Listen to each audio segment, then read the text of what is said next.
Bonjour, donc bienvenue sur le quart d'heure. Alors aujourd'hui, ce sera le quart d'heure rituel bien-être. Je me présente, je suis Magali Laurent des ateliers Happy Bull. Et aujourd'hui, je ne suis pas toute seule. Je suis avec une invitée surprise, donc Barbara, bonjour.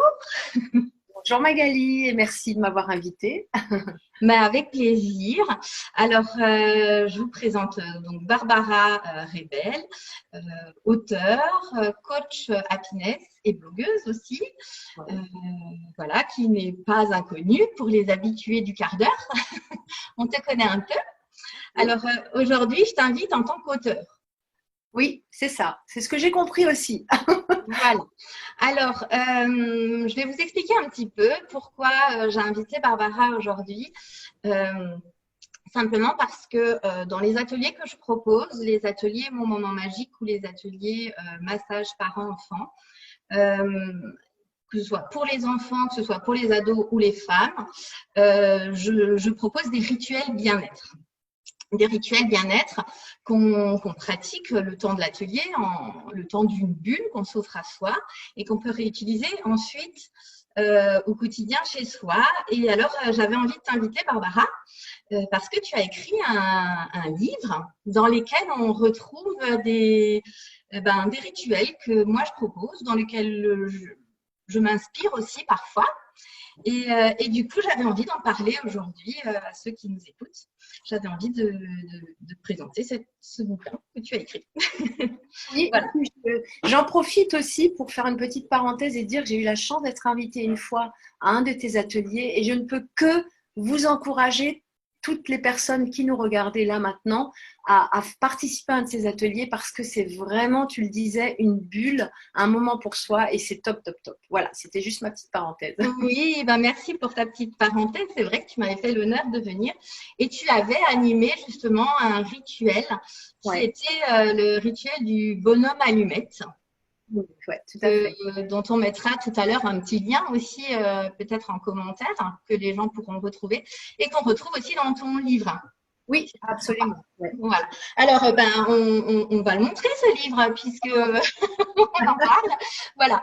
Alors, on vous présente toutes les deux The Happiness Factory. Je le mets là. Ouais, voilà. Un mois de challenge pour réenchanter ma vie. Alors, voilà, moi, dans les prochains lives que je ferai aussi, j'inviterai de temps en temps des personnes comme toi, des personnes dont j'utilise les outils. Et du coup, j'avais envie de présenter leurs auteurs. Donc, moi, l'outil que je voulais vous présenter aujourd'hui, c'était celui-là. Et est-ce que tu peux, en 2-3 mots, nous dire un peu qu'est-ce que c'est que The Happiness Factory, le livre? D'accord, le livre. Oui, parce que The Happiness Factory, c'est aussi un site internet. Mais là, on va Oui. Alors, le bouquin que j'ai conçu, en fait, il est conçu comme un défi, un challenge. Hein. Le sous-titre, c'est un mois de challenge pour réenchanter ma vie. C'est-à-dire qu'il y a une série d'exercices qui sont conçus pour être faciles à intégrer au quotidien. Donc, c'est toujours des petits exercices très simples, en général plutôt ludiques, plutôt sympas, et que même une maman débordée comme moi, qui a 3 enfants comme moi, peut vraiment intégrer à son quotidien. C'est vraiment du bon sens, mais c'est aussi de la créativité, c'est de l'introspection, c'est des petits exercices respiratoires parce qu'il y a aussi le lien corps-esprit qui est important. Donc, on va toucher à tout ce qui peut faire en sorte qu'on va mieux, qu'on va bien, qu'on aborde mieux une journée. C'est ce que tu disais, l'idée des petits rituels, l'idée des petites routines pour se mettre en forme ou se mettre de meilleure humeur ou semer un peu plus de bonheur autour de soi. Voilà, et le concept, c'est de faire pendant un mois, de se fixer le challenge, d'arriver au bout du livre pour s'approprier ces petits outils. Mais on en a déjà parlé, Magali et moi, et avec d'autres lectrices aussi. Il est bien évident que ces exercices sont souples. Moi, je propose de faire 3 exercices, un jour de pause, mais si vous préférez n'en faire qu'un par semaine et étaler le livre sur autant de semaines, c'est absolument possible. Donc, ça s'intègre au planning de tout le monde. Voilà, c'est ça. Alors, c'est ça qui me plaisait bien dans cet ouvrage, c'est que tu proposes un mois de challenge et en même temps, tu l'as dit, on peut être souple. Même si on n'arrive pas tous les jours à faire son exercice, et ben c'est pas grave. Tu nous le dis dans le livre, on peut s'octroyer des pauses, même si ça prend 2 mois, c'est OK comme ça. Il n'y a pas de souci, on avance à son rythme. C'est ça. C'est très important de respecter son rythme parce que de toute façon, on est arrivé à ce stade-là de notre vie où on a 30, 40, 50 ans ou plus, hein, ou moins d'ailleurs aussi. Mais on a en tout cas un paquet d'années derrière nous, quoi qu'il en soit. Donc, on n'est pas à 3 semaines près, on n'est pas à 3 mois près. L'essentiel, c'est de rentrer sur ce cheminement, de pouvoir semer ces petites graines de changement, ces petites graines qui vont nous amener à être une autre personne, à adopter de meilleures habitudes. Voilà. Et alors, ce que j'ai voulu faire aussi dans ce livre, c'est en faire un journal de bord. Et effectivement, tu le disais tout à l'heure, chaque exercice, pratiquement, a une page. Bah, je ne sais pas si tu veux le montrer, Magali, sur l'écran. Voilà, donc c'est un journal de bord. Moi, ce que j'aime bien aussi dans cet outil, parce que finalement, c'est un outil qui est très concret, qu'on peut s'approprier, un petit peu comme un journal créatif, mais surtout un journal d'introspection. On va noter ses ressentis, ses impressions. Alors, vous avez des pages blanches pour écrire. Vous avez aussi, on peut faire un petit bilan, dire ce qu'on a ressenti, comment on a fait l'exercice. Le moment préféré, ce qu'on a aimé, on peut le noter. Alors, on ne voit pas très bien, mais voilà. Et il y a des choses très concrètes où on peut toujours des espaces pour soi, pour compléter, pour écrire. Voilà, c'est ça. Parce que l'idée, et tu l'as dit, c'est vraiment de s'approprier cet outil. Sinon, il ne sert à rien. Ce qu'il faut, c'est vraiment se l'approprier et puis noter, ne pas hésiter à noter dedans ce qu'on ressent, ses coups de gueule. Ses coups de cœur et ses coups de gueule, ça me rappelle quelqu'un, ça. Voilà. Et alors, tu veux parler peut-être des perles maintenant ou Oui, on peut parler des perles. Alors, ce que j'aime bien aussi, alors en fait, vraiment, moi, j'ai un coup de cœur pour ton livre parce que ça résonne beaucoup en moi. Parce que je trouve que finalement, ça ressemble beaucoup à ce que je propose en live, mais ton livre permet en live, enfin, je veux dire en présentiel dans les ateliers, mais ton livre permet d'avoir l'outil chez soi et de faire aussi les choses à la maison. Donc, et dans mes ateliers, j'aime beaucoup le côté ludique et créatif. Et tu proposes justement, et ça, je trouve ça vraiment sympa, de faire un petit parcours avec ton parcours agrémenté de perles. Ouais, donc là, je vous ai ramené quelques perles. Alors, normalement, tu as pris les couleurs des chakras. Moi, je n'avais pas les couleurs des chakras, mais bon, c'est pas obligatoire, il ne faut pas que ça nous bloque. Quand on réalise, par exemple, les 3 premiers jours, après avoir fait les 3 premiers exercices, on peut se féliciter et mettre une première perle à son bracelet. Oui, c'est ça, c'est tout à fait ça. L'idée, c'est de marquer symboliquement la transition entre chaque groupe. Alors moi, j'ai choisi 3 exercices parce que le chiffre 3 a aussi une signification assez intéressante en symbolique. Et donc, en plus, comme c'est 21 jours, parce que j'ai dit un mois, mais en réalité, il y a 21 jours d'exercice, ça permet d'avoir 7 étapes. Enfin, voilà. Il fallait aussi que la numérologie coïncide avec le message qui était derrière. Il fallait qu'on ait aussi, c'est très important pour moi le symbolisme. Et donc effectivement, alors moi j'ai marqué ici, enfin j'ai noté ici les couleurs des perles, je ne sais pas si on le voit bien. Oui, ça y est, on les voit. Proche. Parce que en fait c'est les couleurs des chakras, mais c'est aussi de manière plus laïque les 7 couleurs de l'arc-en-ciel. Hein. On n'est pas obligé d'aller dans les chakras, on peut rester dans des choses très laïques, très profanes. Ce qui est important, et tu le disais, c'est pas d'avoir les 7 couleurs, quoi. C'est bon, c'est symbolique. Voilà, on est d'accord. On le fait. Si on peut, on le fait, mais si on a 7 perles de couleur noire, et ben c'est très bien aussi. C'est absolument pas important finalement. L'idée, c'est vraiment de. Oui, pardon, je te coupe du coup. J'ai pas l'habitude des interviews. Il n'y a pas de problème. Là, non, je disais, j'ai fini en fait. Hein. Je disais que ce qui est important, c'est l'intention qu'on met derrière. Voilà. Et moi, j'aime bien ce côté, je rajoute une perle à chaque étape parce que ça permet de visualiser. Et je trouve que c'est important de visualiser qu'on avance, qu'on progresse. Et du coup, le côté perle, moi, j'aime bien parce que ça donne aussi un peu de légèreté. Le tout, c'est de faire ça aussi sans se mettre la pression, sans que ce soit trop sérieux, même si c'est important pour soi. Mais c'est d'apporter une petite touche comme ça, de légèreté. Ça rajoute encore un petit peu de magie, je trouve. C'est ça, l'idée, c'est on chemine, mais on chemine pas du tout dans la douleur. On chemine au contraire dans la légèreté, dans le plaisir. Et ça permet aussi de rappeler aux mamans, aux femmes en général, qu'il faut se féliciter. À chaque fois qu'on a fait quelque chose, 3 jours d'exercice ou 3 pages d'exercices parce qu'on les a peut-être fait en une semaine, eh ben, il faut se féliciter parce que c'est quelque chose qu'on a fait, qu'on n'aurait pas fait. C'est quelque chose qu'on a intégré à son quotidien qui est déjà débordé. Donc, il faut déjà, à chaque étape, à chaque fois qu'on a clôturé 3 exercices, eh bien, ou 2, hein, si vous le préférez, après tout, vous pouvez réinventer les choses. Hein, mais c'est important de se féliciter, de se congratuler, de se dire bravo, bah ouais, super, je suis fière de moi, j'ai fait quelque chose que les autres n'ont pas fait ou que moi-même, je n'ai pas pu faire par le passé. Donc voilà, c'est aussi ça l'idée des pairs. Et alors, j'avais envie de rajouter un tout petit truc, une toute petite touche personnelle dont je t'ai parlé tout à l'heure. C'est qu'on se disait les perles, ça peut parfois, autant j'adore ce concept que tu as rajouté dans ton livre, autant ça peut bloquer. On peut se dire mince, j'ai pas les perles, je commence pas, ou mince, j'ai pas les perles, ça c'est pas pareil. Voilà. Et déjà, c'est un frein si on se le met, parce qu'on peut démarrer même si on n'a pas les perles.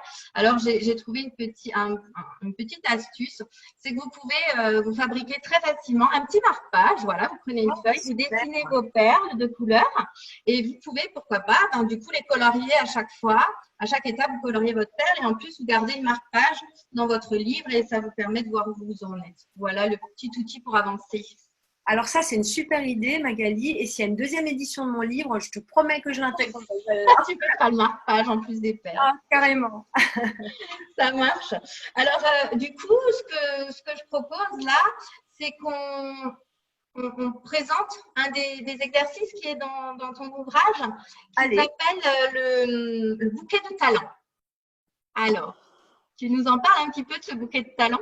Alors, je vais peut-être juste rapidement le montrer à l'écran. Ah oui. Ce sera plus facile. Tu le fais toi, vas-y. Comme ça, je le cherche. Oui, voilà, je l'ai déjà. Voilà le bouquet. Donc, le bouquet de talent, alors il faut bien comprendre, déjà, je vais tout de suite ouvrir une parenthèse, par talent, on n'entend pas un don. Oui. Talent est à entendre ici au sens étymologique, c'est-à-dire tout simplement une capacité, quelque chose qu'on sait faire. Et moi, je rajoute quelque chose de plus clair encore, c'est ce que vous faites avec plaisir. Et même parfois sans vous en rendre compte, c'est-à-dire c'est les capacités, les facultés que vous avez à faire des choses naturellement et à être dans ce qu'on appelle maintenant en psychologie positive, à être dans le flow, F-L-O-W. Donc on est dans cette espèce de flow. Et alors, ce que je demande à mes coachés à ce moment-là, c'est d'écrire, et ce qui est demandé dans le livre, hein, ce qui est précisé, la consigne du livre, c'est effectivement d'écrire dans chaque pétale, dans chaque fleur ou dans chaque pétale de fleur, d'écrire un talent, une compétence, quelque chose qu'on fait de façon très innée et avec beaucoup de plaisir. Voilà, ça c'est très important. Donc, ce n'est pas un talent qui ferait de vous quelqu'un d'exceptionnel, un génie, etc. C'est quelque chose que vous faites avec plaisir tous les jours. Et souvent, en fait, l'intérêt de cet exercice, c'est de se rendre compte qu'on possède des tas de qualités, qu'on fait des tas de choses. On fait plein de choses. Et on pense que c'est pas important, hein. Oui, je sais très bien ranger mes armoires, j'ai vraiment le don pour la cuisine, mais bon, c'est pas important. Mais si, c'est important, et c'est des qualités qui peuvent être utilisées d'ailleurs dans d'autres domaines associatifs, professionnels, etc. Donc, il s'agit de prendre conscience de tout ce qu'on sait faire. Voilà, c'est un petit exercice d'introspection. Oui. On va se poser et prendre le temps de réfléchir à soi. De manière positive justement et de mettre en avant et en valeur tous ces talents, toutes ces compétences, ces savoir-faire, ces savoir-être. Et du coup, vous allez retrouver l'exercice dans le livre, mais Barbara, si on n'a pas le livre, là, voilà, pour que nos auditeurs puissent le faire aujourd'hui, si elles trouvent un petit moment, ça va être le challenge de la journée. Voilà, c'est de se faire ce bouquet de talent aujourd'hui, se trouver 5 minutes. Qu'est-ce que tu leur proposes? Alors moi, ce que je propose à mes coachés, donc je vais proposer aussi aux personnes qui nous regardent, c'est de télécharger un petit PDF. Moi, j'ai fait alors je l'ai appelé mon bouquet de fleurs parce que des fois, le mot talent est mal compris, mais on est d'accord, c'est la même idée. Donc là, je vous montre celui que j'ai rempli pour moi. Ouais, c'est ça. J'essaie un petit peu de l'approcher. Voilà, vous voyez. Donc, j'ai effectivement mis un talent, une compétence, une faculté dans chaque pétale. Donc, ce PDF, vous pouvez le télécharger. Bien sûr, il sera vierge puisque moi, j'ai écrit. Vous aurez quand même les fleurs, vous aurez les couleurs, vous aurez tout. Et ce sera à vous de remplir dans chaque pétale. Moi, j'impose à mes coachés de remplir dans chaque pétale quelque chose. Et on peut mettre des choses qui nous paraissent triviales. Moi, je sais bien écrire, c'est mon talent, c'est un de mes talents, mais j'ai marqué par exemple sortir avec mes copines, j'ai marqué papoter avec ma fille. Donc, vous voyez, c'est pas obligé que ça soit quelque chose d'absolument exceptionnel qui vous distingue de tout le monde. C'est votre truc à vous. Et je vous assure qu'en mettant ça sur papier, alors si vous dessinez les fleurs, c'est encore plus puissant. Oui. Alors, voilà. Moi, je vous proposais, alors, on a parfois besoin d'un cadre et d'avoir une proposition toute faite pour pas être bloqué. Moi, je vous propose, pour celles qui ont envie, comme tu disais, d'aller un petit peu plus loin, pour que ce soit un petit peu puissant, de dessiner vous-même les fleurs. Alors là, voilà, ça n'a pas besoin d'être joli ou beau, simplement être dans la créativité. Alors, moi, j'ai mis des couleurs, je ne les ai pas encore remplies avec des mots, mais ça peut être au crayon de papier, ça peut être au feutre noir, ce qui vous vient, des fleurs, même si vous ne savez pas dessiner, peu importe. Le tout, c'est d'être dans la création et de s'imposer une toute petite règle. Barbara, c'est de mettre plein de fleurs. Oui, c'est ça. La règle, c'est vraiment de s'obliger à en mettre plein. Parce que effectivement, si on commence à parler talent exceptionnel, bon, on va peut-être en mettre un, deux, trois, mais c'est pas de ça qu'on parle. Bon, je pense que vous l'avez compris. Moi, j'aime beaucoup ton exemple, Magali, parce que c'est important aussi de s'approprier les choses. Et si vous, c'est pas de l'art, quoi. On n'est pas en train de dessiner quelque chose qui va être vendu. On est en train de faire un travail. C'est de l'art coaching, ça s'appelle d'ailleurs. Oui, c'est du lâcher prise aussi. Exactement, on lâche prise sur la perfection. On ose se lancer. Ouais. Alors moi, je propose effectivement ce format pour les personnes qui ont du mal à se lancer, qui ne savent pas trop, voilà. Mais je préfère absolument ton initiative qui consiste à dire, lancez-vous, dessinez vos propres fleurs en couleur, en noir et blanc, c'est égal, et allez-y. Voilà. L'idée, c'est de prendre la formule qui nous convient. Voilà. Exactement. Ouais. Voilà. Ok, du coup, nous, on vous souhaite de réaliser aujourd'hui, on vous lance au défi de réaliser votre bouquet de fleurs, soit dans votre carnet, si vous avez un carnet où vous notez des idées, si vous avez un petit carnet créatif, soit simplement sur une feuille blanche. Ouais. Voilà.